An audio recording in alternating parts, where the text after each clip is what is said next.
Bonjour et bienvenue sur ma chaîne Cam du 8. Je suis très ravie, n'est-ce pas, de vous retrouver aujourd'hui pour faire cette vidéo de mon second mois de grossesse. Je ne pensais pas le faire parce que ce second mois était très compliqué pour moi. J'ai vécu des montagnes russes, c'est pour ça que j'appelle ce mois. Je ne croyais pas le faire, je pensais plus. Je pensais pas pouvoir porter ma grossesse jusqu'ici, c'est moche de le dire, mais il y a eu des périodes où j'ai vraiment douté.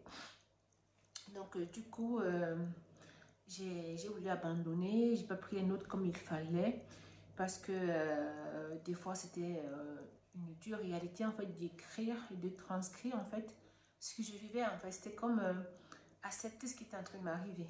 Donc des fois j'ai pas écrit pour fuir un peu la réalité, on va dire ça comme ça. Mais j'ai quand même tenu à faire cette vidéo parce que je pense que ça pourra aider d'autres femmes qui, comme moi, vivent un début de grossesse difficile, c'est le cas de le dire, et qui ont des pertes de sang. Voilà. Ceci pour leur donner espoir, pour leur faire comprendre que perdre du sang ne veut pas forcément dire faire une fausse couche. Voilà. Pour moi, c'était le cas parce que moi, je ne savais pas qu'on pouvait être enceinte et perdre autant de sang tous les jours. Voilà. Donc, j'ai décidé quand même de documenter cette vidéo pour donner un bref aperçu de ce qui s'est passé et surtout donner espoir à qui, comme moi, sera en train de vivre plus ou moins la même expérience. Voilà. Donc, ce ne sera pas détaillé comme la première vidéo, je vous parle semaine par semaine, mais vraiment, je vais juste faire insister sur les points les plus cruciaux. Voilà. Du coup, on va parler, pour ceux qui n'ont pas vu ma précédente vidéo, je vous invite d'abord à la regarder. Je vais vous laisser un lien là ou là pour pouvoir comprendre ce qui se passe maintenant. Voilà, parce que je ne vais pas revenir sur la première vidéo, sinon ça va être trop longue. Du coup, on s'est séparés. La dernière fois, j'étais à 6 semaines, à 6 semaines de grossesse, à 6 semaines d'aménorrhée, donc à 1 mois de grossesse. Voilà, j'avais déjà les pertes de sang. Je vais commencer par vous parler de mes symptômes. Les symptômes communs, on va dire ça comme ça, qu'on peut avoir pendant une grossesse. Moi, j'ai un peu bafoué mes symptômes parce que j'avais toute mon attention était sur ma perte de sang, sur mes douleurs. Voilà. Donc, j'ai quand même quelques symptômes que j'ai remarqués, qui étaient déjà là déjà, mais qui sont juste accentués. C'est-à-dire le volume des seins, je crois que ça se voit un tout petit peu là. Parce que quand j'ai commencé ma grossesse, quand je tombais enceinte, j'étais en phase de perte de poids. Donc, j'avais perdu aussi du volume au niveau de ma poitrine et je ne remplissais plus ma coupe. Voilà. Du coup, là, je remplis ma coupe et je sens bien comment, désolé si je fais le bruit sur le micro, comment mon soutien, vous voyez comment c'est tendu là. J'avais plus cette tension, vous voyez. Ça va bien un tout petit peu. Là, vraiment, je sens que c'est tendu, donc ça fait son travail. Voilà, donc j'ai du volume au niveau du sein. J'ai des insomnies dues déjà à la grossesse parce qu'il faut se réveiller dans la nuit pour aller faire pipi plusieurs fois. Moi, plus ou moins, je suis réglée comme une horloge. Ça dépend à quelle heure je vais aller me coucher. Mais si je me couche tôt avec mon fils, je vais me réveiller à 1h, je vais me réveiller à 3h, je vais me réveiller à 6h. Voilà, donc des insomnies. Et pour les raisons de ma perte de sang, des fois je perds le sommeil après. Donc, je pense que si ça avait été comme pour Mathis, mon fils, moi je me réveillais toute la nuit pour faire pipi, mais je me recouchais. Là, avec les pertes de sang, j'allais aux toilettes, pipi, je contrôlais tout le temps et du coup ça me faisait perdre le sommeil. Donc, des insomnies dues au réveil pipi et aussi dû à mon contrôle excessif, c'est le cas de le dire. Voilà.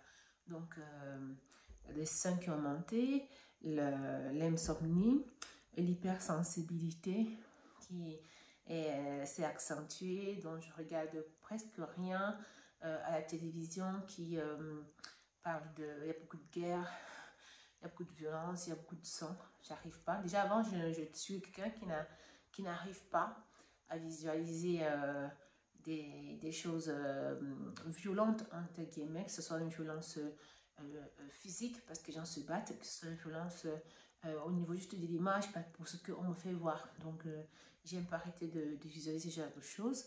J'ai eu un début de nausée ça ne se manifeste pas comme je vois peut-être des gens le matin qui vont avoir envie de vomir, moi j'ai jamais vomi, jusqu'à présent je n'ai pas vomi, même pour ma première grossesse, jamais. Donc pour cette grossesse-ci, j'ai un choix difficile au niveau du manger. Voilà. Donc vous savez, avant de cuisiner, on imagine ce qu'on voudrait manger. Et moi, dans mon imagination, j'ai des difficultés à sélectionner. Voilà. Et j'ai remarqué que je tombe beaucoup plus pour des repas secs et assez simples de constitution. Je vais vous laisser quelques photos pour vous expliquer. Peut-être que je n'explique pas bien ce que je voudrais vous transmettre. Mais avec ces images, vous allez comprendre. J'ai cette sélection-là au niveau du repas. Voilà. Et je pense que c'est tout. Et des douleurs au niveau du ventre. Voilà. Mais les douleurs, je vais vous en reparler tout à l'heure quand je vais vous parler de la difficulté de ma montagne russe au niveau des émotions, au niveau de ma difficulté de ce second mois. Donc, niveau symptômes, c'est cela. Maintenant, on va parler niveau perte, on va parler de ma perte de sang. Donc, quand je vous quitte la première vidéo, je vous explique que j'étais déjà allée aux urgences. J'étais allée aux urgences, j'étais encore à 5 semaines. Donc, on va y répéter un tout petit point. Je vais vous remettre peut-être une photo de cette échographie-là. Après ça, je vais faire une visite chez un gynécologue en privé. Là, je suis à 6 semaines, qui me dit que les pertes de sang sont sûrement dues à du vieux sang et patati patata. Donc, je fais cette visite-là, je suis plus ou moins tranquille. Il ne me dit pas que j'ai autre chose que ça. Donc, je vais rentrer et je ne vais pas faire si attention que ça. Voilà, donc je sais que je dois rester au repos, mais je continue plus ou moins ma vie. Cette semaine-là, à la fin de la semaine, je vais connaître une grosse perte de sang. Voilà. Et ce week-end-là, j'avais mon grand frère et sa femme qui devaient venir à la maison avec les enfants. Et je n'avais pas encore annoncé à mon frère que j'étais enceinte. Vu la perte que j'avais eue, j'étais bien obligée de leur dire. Donc, je les ai pris à l'imparti téléphoniquement, bien sûr, pour que les enfants ne soient pas au courant. Et je leur ai expliqué que je suis en tout début de grossesse et que ce sera difficile pour que je puisse honorer mon rendez-vous avec eux. Donc, si vous voulez toujours venir, pour moi, ça ne me dérangeait pas, mais je suis restée couchée. Donc, ils sont venus ce samedi-là, on est restés ensemble. Pendant que je leur expliquais que vendredi, j'ai eu une grosse perte de sang, et là, on était samedi, j'en perdais encore. Ma belle-sœur et moi, on décide, je lui dis, je vais aller aux urgences. Vu que vous êtes là, vous pouvez rester avec Mathis, ça serait mieux que j'aille pour être un peu plus tranquille. Donc, je vais prendre quelques trucs là, et elle va conduire, on va aller aux urgences. C'est la pire journée aux nuits que j'ai passée aux urgences parce que j'y ai passé une nuit. Quand j'arrive, on fait l'enrôlement et tout le reste. On me visite. Et déjà, je me rends compte qu'il y a quelque chose qui ne va pas. Parce que la dame qui me visite, elle va mettre trop de temps. Ayant déjà fait 2 visites avant elle, donc je voyais bien, même si c'était tout petit, hein, il mettait l'ultrason là, intravaginal, et à peine quelques secondes, il trouvait l'embryon. Là, il va tourner plus ou moins 2 minutes, il a dû le regarder, là je pense à m'inquiéter. Après, il appelle son collègue vient, il vient, il me demande si je parle italien, si je comprends, je dis oui. Et suis comment il est en train de donner des explications à sa collègue.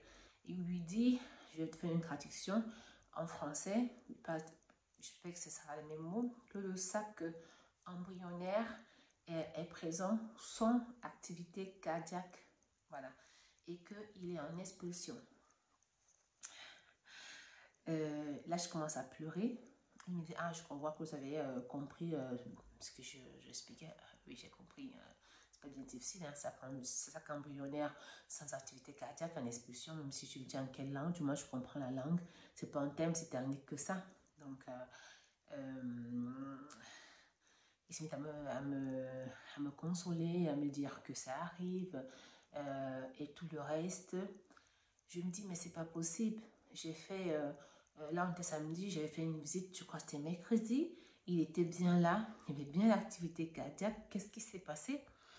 Elle me dit, c'est une sélection naturelle des fois du corps et tout le reste. Ça arrive à beaucoup de femmes en début de grossesse. Je lui demande si c'est de ma faute. Parce que quand j'ai fait cette visite mercredi-là et qu'il m'a dit que c'est du vieux sang, je n'ai pas fait si attention que ça. J'ai peut-être fait des efforts. Est-ce que c'est de ma faute? Elle me dit non. Les efforts auraient sûrement ouvert mon col de l'utérus et tout le reste. Excusez-moi, je suis un petit peu enrhumée.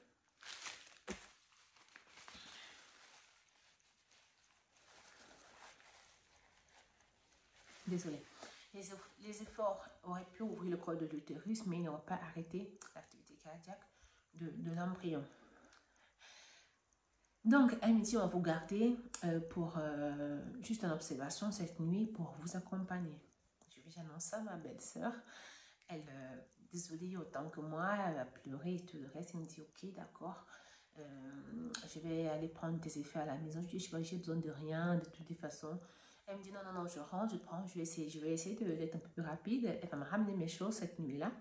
On va me remettre, vous savez, les grands les serviettes pour les femmes qui ont accouché là. Les grandes serviettes là avec le caleçon en grillage. Je suis désolée, je ne sais pas comment vous expliquer, mais je pense que pour celles qui ont déjà accouché, vous voyez de quoi je parle. On va me donner ça, je vais prendre, je vais annoncer à ma mère.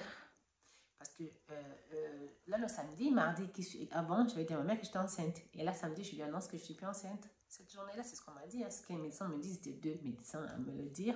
Donc, je crois. Je leur ai dit que que l'enfant n'a plus d'activité cardiaque et que je suis à l'hôpital comme ça pour attendre l'expulsion de l'embryon. Elle va essayer de me consoler et tout le reste. Je pleure un coup. Après, je me dis, bon, là, maintenant, je vais pleurer, ça ne va pas m'aider. Si c'est ce que Dieu a décidé, il faut que j'accepte, en fait. N'est-ce pas, ça ne sert à rien de me battre, de me rabattre comme ça à l'hôpital, ça ne va pas m'aider. Donc, pour l'instant, il faudrait que je sois forte et que j'attende. Donc, je passe la nuit. Instant, elle me dit, si j'ai mal, je demande un anti-inflammatoire. Sur moi, je n'avais pas mal. Quand elle me faisait découvrir, elle me dit, tu as mal? Je dis, j'ai pas mal. Elle me dit, c'est étrange que tu n'aies pas mal. Pourtant, avec l'expulsion, tu devrais avoir de mal avec des crampes. Je dis, non, j'ai pas mal. Maintenant, une heure après qu'on m'a mis dans la chambre et tout le reste, j'ai des douleurs. Mentalement, je me dis, c'est parce que ça ne va rien en expulsion. Et je demande un antidouleur. Il me donne quelque chose qui est à l'ibuprofène, parce que ça finissait par fen. Je ne sais plus exactement c'était quoi le nom, qui se dissolvait dans l'eau. Je vais prendre ça, ça va me calmer. Je vais attendre. Mais les périodes de sang restent pareilles à ce que j'avais avant d'arriver. Je me dis, bon, si je fais un avortement spontané, je devrais perdre beaucoup de sang. J'attends toute la nuit, rien. Le matin, je suis obligée de vous raconter cet épisode-là pour vous mettre aussi en alerte. Voilà. Donc, le matin, je me réveille. Je vais aux toilettes, j'ai du sang. Mais comme je l'avais vendu, comme je l'avais samedi, rien de plus éclatant.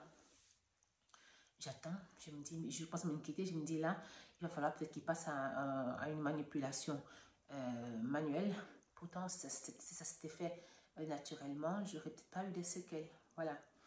Donc, l'infirmière vient, me demande si j'ai bien dormi. Je lui dis oui. Tu as passé une bonne nuit? Je lui dis oui. Elle me dit au niveau des pertes. Je lui dis les pertes, pour moi, c'est pareil. Elle me dit étrange.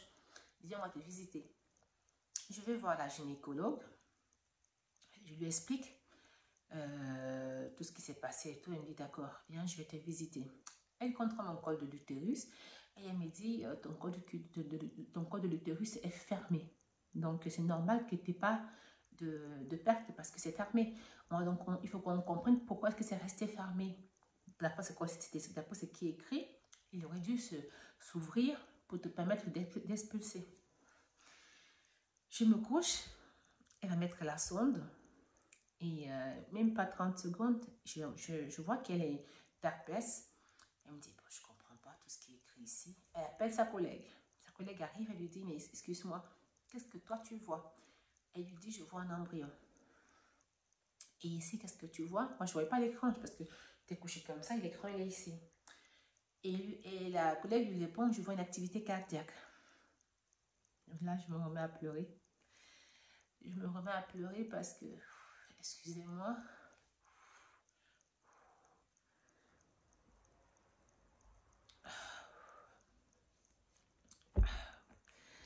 là, je me remets à pleurer parce que la nuit d'avant, on m'a dit que j'avais perdu mon embryon, mon bébé. J'appelle comme ça, même si ce n'était pas encore un bébé.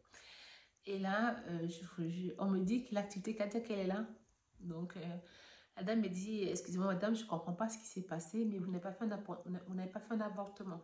Votre bébé, il est bien là, il a bien l'activité cardiaque. Elle dit, je vous fais écouter comme ça, on ne va pas me prendre pour une folle. Elle met le volume, mais je suis bien l'activité cardiaque. Je vous fais voir. Et elle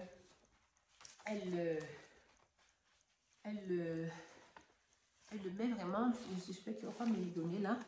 Vous voyez, elle enregistre l'activité cardiaque. Vous voyez, il est encore tout petit comme ça.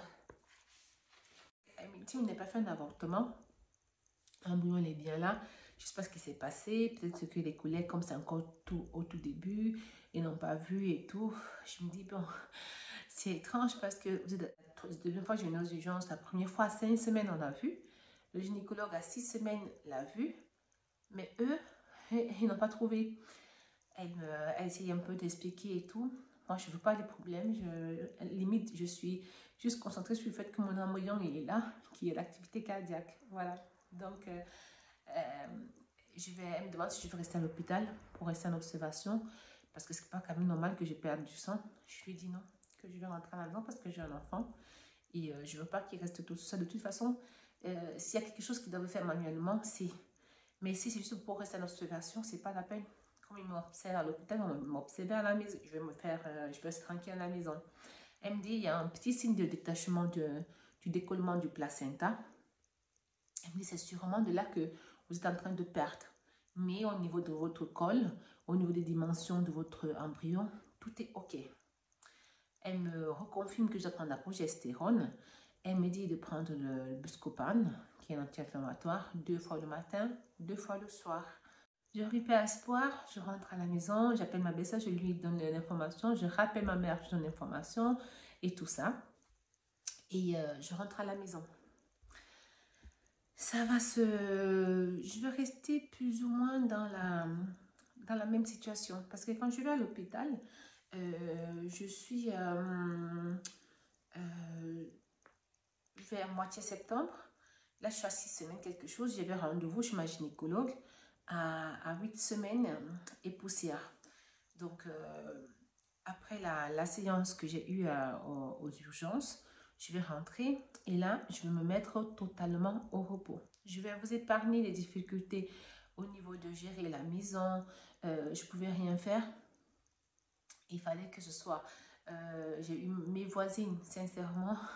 On dit des fois, il faut vivre discret. Il ne faut pas lier des amitiés avec les voisins et tout ça. Mais dans ce cas, je vous assure que heureusement que j'ai des bonnes relations de voisinage avec mes voisins. Sinon, ça aurait été très très compliqué pour moi parce que je suis étrangère en Italie. C'est dans le sens où mes parents ne sont pas ici, ma maman à l'occurrence. J'ai un grand frère qui vit aussi dans la même ville, mais pas dans la même commune. Il travaille, voilà, il a aussi ses enfants. Donc, c'est vrai que s'il y a une urgence, il sera là, mais il ne peut pas être là tous les jours pour moi. Voilà, je vis dans un autre pays que mon compagnon, par choix, et c'était très compliqué. Ça a été très, très compliqué, mais par la grâce de Dieu, j'ai eu beaucoup d'aide. J'ai ma copine, je lui ai fait quelques noms, voilà, Roxana, qui venait tout le temps m'aider, tout le temps, qui est venue m'aider. Elle m'a aidé à faire des ménages, elle m'a aidé à cuisiner quelques fois. J'ai ma voisine directe là, qui est juste derrière le mur là, qui est une Ivoirienne, qui est à cuisiner 2 ou 3 fois pour moi. J'ai ma voisine du dessus. Alors, Roxana, elle est roumaine, de la Roumanie. Marthe, elle est ivoirienne. Celle du dessus s'appelle Elena. Elle est aussi de la Roumanie. Elle a amené mon fils à l'école pendant une semaine. Voilà. Et tout ça, c'est des aides que j'ai reçues des personnes que je ne pensais même pas en fait. Voilà. Mon frère, il est venu 2 week-ends cuisiner. Il est venu la cuisiner, il a fait un très beau repas, un très bon repas avec mes neveux. Donc, ça m'a permis de changer un peu les idées. Et voilà. Donc, je vais passer après cette visite au niveau de l'hôpital, je vais chez le gynécologue dans ma 8e semaine. Elle me confirme que j'ai un décollement du placenta. Elle me dit que l'enfant se porte bien. Voilà. Elle me confirme que je dois rester au repos. Elle me dit pour l'instant, tu fais pas de visite. Tu vas juste réserver la date pour faire ta visite où on mesure l'as, pour qu'on appelle ça en français. On va prendre on va mesurer la nuque du bébé et tout le reste. Je vais faire le test combiné pour voir s'il y a des risques de malformation. Et puis je vais faire le réserver aussi pour l'échographie morphologique. Ça je fais, mais je fais aucun examen. Elle va se référer à la prise de sang que j'avais faite quand j'étais à l'hôpital. Elle va voir que je suis un tout petit peu anémique. Elle va me prescrire du Cardifert. Voilà. Elle va me prescrire ça. Donc c'est du fer que je dois prendre un comprimé par jour. Voilà. Ça se présente comme ça. Donc ma 8e semaine se passe comme ça. Je finis avec elle. Je suis contente parce que il commence à se voir un tout petit peu mieux l'embryon. Je vais vous laisser une photo. Et malgré le fait que j'ai fait la visite et tout le reste, j'ai quand même encore des saignements. Mes saignements vont continuer. Et je pense que c'est à la 10e semaine. À la 10e semaine, je vais me retrouver encore aux urgences. Je vais me retrouver aux urgences parce que je vais avoir de nouveau des... Non, c'est pas la 10e semaine, je vais vous dire ça. Ça c'est... Attendez, ça c'est la première. Ça c'est la deuxième. Ouais. Donc, je vais me retrouver à l'hôpital à la 10e semaine. Je vais à l'hôpital à la 10e semaine, toujours parce que j'ai j'ai toujours des pertes, et c'est des pertes rouges, et j'ai des grosses douleurs. Des grosses douleurs dans le bas du ventre. Voilà. Donc, tout mon ventre va me faire mal. Ça va commencer d'ici là, jusqu'en bas, et très très mal, vraiment dans le bas du ventre. Je vais aux urgences et là-bas, on ne me prend pas au sérieux. Déjà, je change d'hôpital parce que l'hôpital où j'étais, on m'a dit que j'avais plus d'activité cardiaque sur mon embryon. J'essaie de ne plus aller parce que je me dis, bon, on va essayer un autre hôpital. Je vais là-bas et la dame me fait comprendre que je ne devrais pas aller autant aux urgences parce que ça ne fait pas du bien au col de l'utérus de faire des visites comme ça avec l'ultrason et tout. Je dis, mais madame, je ne viens pas ici pour m'amuser. Si je viens aux urgences, c'est parce que je ne suis pas bien. Donc, si j'ai des douleurs, on m'a dit s'il y a des douleurs accompagnées d'une perte de sang, de venir aux urgences, c'est ce que je fais. Donc, elle me propose sérieux, elle me met code blanc. Voilà, elle me fait voir ça. Elle me met code blanc. Code blanc, ça veut dire que tu passes après toutes les urgences qu'il y a. Je vais patienter. Ils vont me visiter à la fin. Quand ils vont me visiter, elle va se rendre compte, la gynécologue, qu'elle n'arrive pas à poser l'appareil sur le ventre pour m'examiner tellement j'ai mal. Ils vont me faire une thérapie de paracétamol. Je vais vous laisser une photo là. Ils vont me changer le code. Parce que quand tu mets code blanc, tu payes la visite. C'est comme si tu venais embêter les gens en fait. Mais là, après que le gynécologue m'ait visité, elle va me mettre code vert. Vert, c'est celui qui précède parce qu'il y a blanc, vert, je crois orange et rouge. Quelque chose comme ça. Mais de toute façon, le blanc, il paye à la fin. Et le vert et le reste ne paye pas. Donc, elle me met code vert. Elle me fait une perfusion. Et elle va me changer ma posologie d'ovules. Donc, elle me dit, maintenant, les ovules, tu vas les mettre le matin et le soir. Et tout le reste, inchangé. Elle me dit, non, encore pour 5 jours, tu prends le Buscopan, matin et soir. Mais après ça, tu arrêtes et tu vas prendre les antidouleurs seulement sur quand tu as besoin. Et je lui demande à la dame, au niveau de mon décollement du placenta, qu'est-ce qu'il en est? Elle va me dire, parce que quand j'arrive pour faire la visite, c'est un médecin. Je vais faire ma perfusion de paracétamol et quand je reviens, c'est plus le même médecin. Alors je demande à celle que je trouve, qu'est-ce qu'il en est du décollement du placenta? Elle me répond que celle qui était là avant n'a rien dit. Pour moi, c'est pas suffisant parce que je me dis, peut-être parce qu'elle n'a pas vu. Comme ceux de l'hôpital précédent n'ont pas vu mon embryon, c'est possible qu'elle n'ait pas regardé. Donc, je quitte un peu de là avec un goût un peu amer. Elles ne me font même pas regarder l'écran quand elles font l'échographie. Et vous voyez, elles ne me donnent même pas l'image. Donc, je rentre un peu dégoûtée. Ça, c'est... Là, je suis à 10 semaines de jours. Je rentre à la maison. Je vis le même train de tous les jours. Heureusement pour moi, là, on est... la semaine la 11e semaine déjà, donc à la 10e semaine et quelques jours, donc le week-end dernier, voilà, je vais avoir encore de très très grosses douleurs. Et là, quand je parle de douleurs, c'est vraiment des douleurs que je n'avais pas encore eu. Je pensais avoir déjà eu mal, mais le week-end dernier, ça a été terrible. Je ne savais pas s'il fallait que je m'asseye. J'arrivais pas à m'asseoir. J'arrivais pas à rester couchée. J'arrivais pas à rester sur les genoux. J'essayais tout, ça ne marchait pas. Heureusement que ma copine était là, Lucrèce. Merci encore Lucrèce, vraiment. Elle est venue pour passer 2 jours avec moi. Et c'est elle qui a tout géré. Elle a lavé la maison de fond en comble. Elle m'a aidé à cuisiner, elle s'occupait de mon fils et tout le reste. Et elle m'a aussi aidé à trouver des solutions. Merci la maison des maternelles. Donc je suis allée visionner, j'ai regardé une vidéo dans la maison des maternelles où il y a la sage-femme Anna Ro qui explique que les douleurs au niveau du bas du ventre sont dues aux ligaments.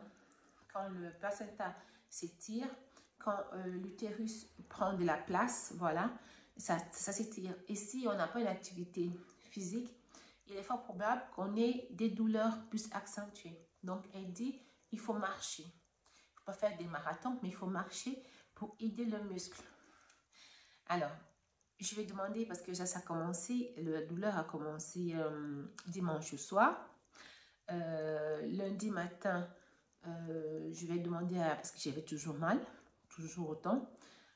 Quand je regarde la vidéo avec Lucrèce, on décide d'aller faire un tour, de marcher un tout petit peu. Ce lundi-là, naturellement, je n'amène pas mon fils à l'école parce que je n'arrive pas à conduire tellement j'ai mal. On décide d'aller dans un supermarché qui n'est pas très loin de la maison, qui devrait être à 1,5 km, quelque chose de ce genre. Quand on va arriver plus ou moins à 800 mètres, je vais avoir un malaise. Je vais me sentir m'évanouir, envie de faire caca, envie de vomir, chaud. Alors je lui dis, écoute, il faut que je m'asseye. Je m'assois par terre. Mon fils tout paniqué. Maman, ça va, maman, ça va. Je lui dis, non, ça va. Entre-temps, je suis un peu plus de ma vie. Je vois une touffe d'herbe à quelques mètres de moi, mais j'arrive pas. Je me dis, bon, là, si je dois gerber, je pense que je vais partir parce que les gens, ils ont le regard. Déjà, bon, on va te juger parce que je voulais pas salir, je voulais pas qu'on me voie en train de vomir. J'aurais bien voulu être dans un coin où il y avait de l'herbe, mais j'ai pas la force d'y arriver, donc je vais un peu prendre sur moi, je vais rester là, je vais transpirer beaucoup. Ma copine très inquiète, elle me dit on rentre à la maison. Je lui dis non, on est à 200 mètres du supermarché. C'est qu'on va faire, c'est qu'on va arriver au supermarché, je vais demander, parce que c'est un supermarché de ma commune, et vu qu'on me connaît là-bas, je vais demander à un des employés ou à un des clients, si je reconnais, de me ramener à la maison en voiture. Donc, on va marcher tout doucement. Je vais arriver au centre commercial et je vais demander, parce que les clients, je ne les reconnais pas, je demande alors au petit frère du responsable s'il peut me déposer à la maison. Et il va accepter. Donc, il va me déposer à la maison. Je vais rentrer prendre mon fils en voiture parce que je sais qu'il est inquiet. Il avait un fourgon, je sais, 2 places. Donc, il me prend moi, ma copine et mon fils vont rester. Ils vont rentrer à pied, il faisait froid. J'arrive, je prends la voiture, je vais le récupérer. Là, on est lundi. Quand je rentre, malgré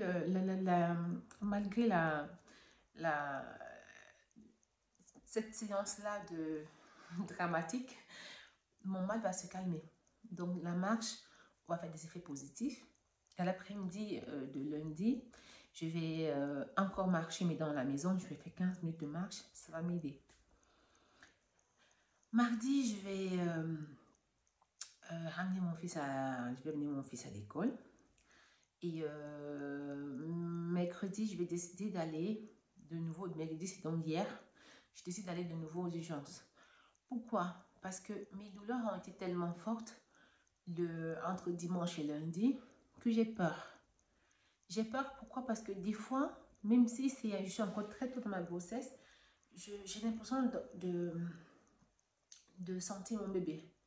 Donc, des fois, je me sens que je sens vraiment comme ça fait pop, comme ça.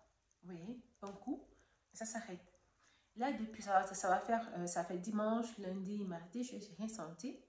Comme j'ai eu de fortes douleurs, voilà. Après, j'ai eu 2 jours de diarrhée. Désolée du discours encore, vous allez m'excuser, mais c'est la réalité. Je me dis, est-ce que c'est pas quelque chose qui était à l'intérieur? Est-ce que mon bébé est encore là?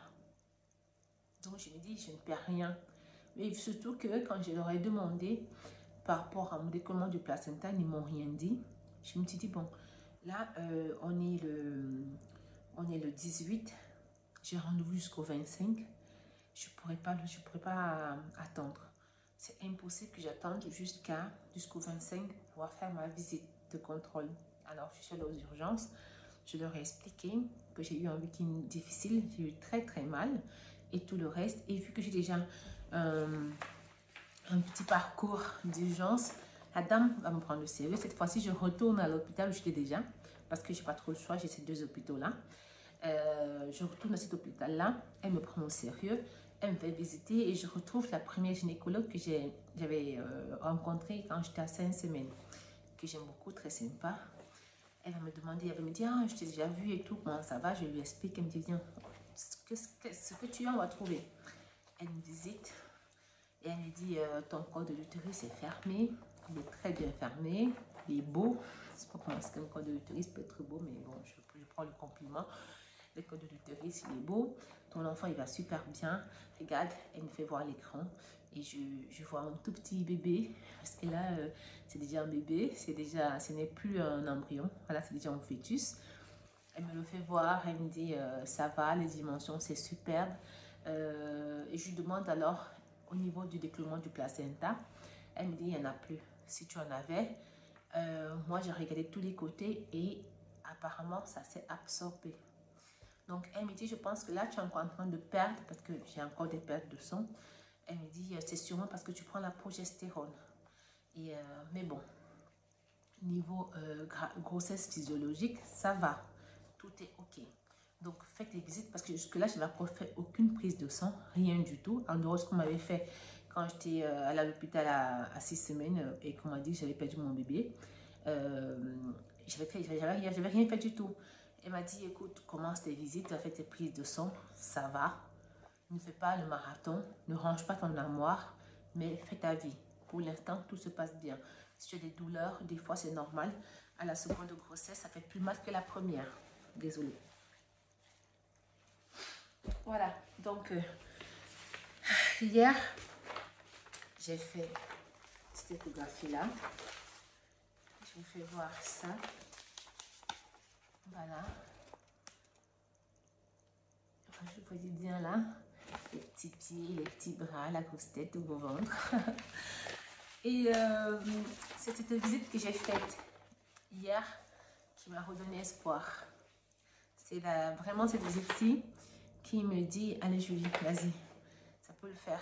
C'est pour ça qu'aujourd'hui je vous tourne cette vidéo. Désolée, j'ai encore été longue, mais vraiment, c'était pas une vidéo pour vous parler des symptômes de grossesse, parce que ça, je pense qu'on sait plus ou moins ce que c'est. C'était vraiment pour vous parler de ma perte de sang. des difficultés que vous pourriez rencontrer, mais ma grande, c'est toi qui me regardes, si actuellement tu as des pertes de sang, si actuellement tu as une grossesse difficile, tu dois être aussi alité comme moi j'ai été, garde espoir. Garde espoir parce que c'est possible d'arriver. Moi, je ne suis pas encore à la fin de la grossesse, mais ce qui est sûr, c'est que si aujourd'hui tu vois cette vidéo, c'est parce que j'ai pu accoucher. Voilà. Donc, garde espoir et dis-toi qu'il y aura une fin. Voilà, c'est pas toutes les pertes de sang qui sont liées à une fausse couche. C'est une menace de fausse couche, c'est sûr, il ne faut pas prendre à la légère. Et dès que toi, future maman qui est enceinte, tu as une perte de sang qui n'est pas pour toi normal, c'est-à-dire moi qui perds du sang depuis une semaine, depuis un mois presque et demi, j'ai déjà un flux que je sais déjà plus ou moins comment est-ce que je perds. Quand je rencontre que c'est plus ça, je ne me dérange pas, je vais directement à l'hôpital. Je vais directement à l'hôpital. Moi, tu vois, 1, 2, 3, 4. J'ai été aux urgences déjà 4 fois. Donc, j'ai décidé que c'est comme ça. Dès que j'ai un souci, quelque chose qui ne tourne pas rond, moi je vais à l'hôpital. Et quitte à ce qu'on me dise qu'il n'y a rien et qu'on me fasse rentrer, mais j'y vais quand même. Voilà.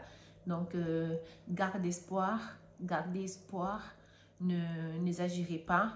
Restez, dès que tu sais que tu es enceinte, ma grande, arrête de faire une vie trop surchargée. Voilà, c'est l'erreur que moi j'ai faite. Moi je pense que j'ai pensé que ma grossesse aurait été comme celle de Mathis, où j'ai tout fait jusqu'à un jour de mon accouchement sans aucune difficulté. Mais là non, cette grossesse-ci elle est différente. Donc faisons attention, dès que tu es enceinte, protège-toi, protège ton bébé, réduis tes activités au maximum. Ne fais que le strict nécessaire. Porte pas de poids, même si tu n'as pas de perte de sang. Ne porte pas de poids. Si tu as quelqu'un qui t'aide, encore mieux. Décharge tous l'autre personne et prends juste soin de toi. Attends au moins que le premier trimestre soit passé pour pouvoir te donner corps et âme à la gestion de ta maison. Mais de grâce, donne-toi un peu de temps pour arranger tout ça, pour que l'enfant se forme, pour que tout se mette en place. Voilà.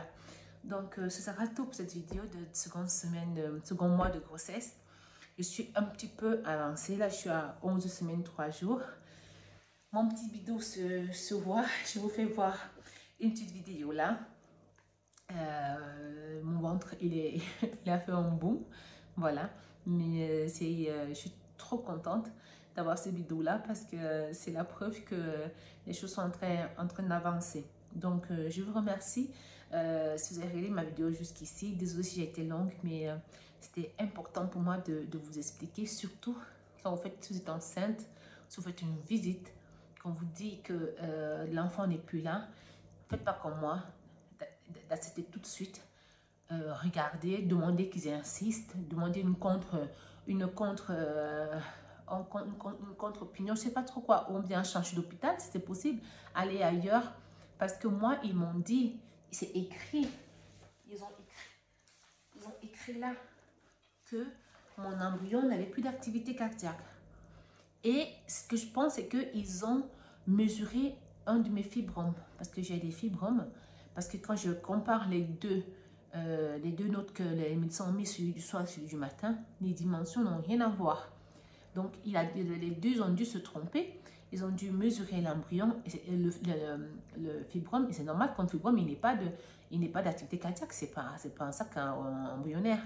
Donc, si vous avez la possibilité, sans vous donner une mauvaise nouvelle, avant d'accepter, ne prenez pas de médicaments, surtout. Heureusement que moi, ce soir-là, je n'ai pas pris de médicaments, j'ai pris juste un anti-inflammatoire, mais laissez que les choses se fassent naturellement. S'il n'y a pas d'activité cardiaque, si c'est un avortement, ça va sortir tout seul.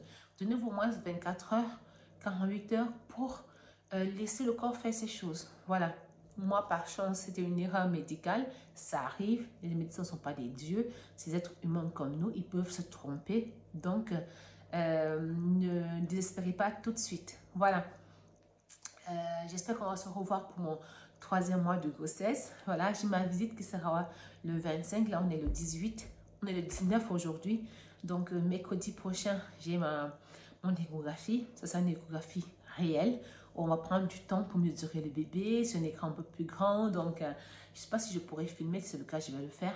Sinon, je vais vous laisser une photo comme d'hab. Merci. Et on se reprend à la prochaine vidéo pour mon 3e mois de grossesse. Bisous. Bye bye. Et courage à toi. Bye bye.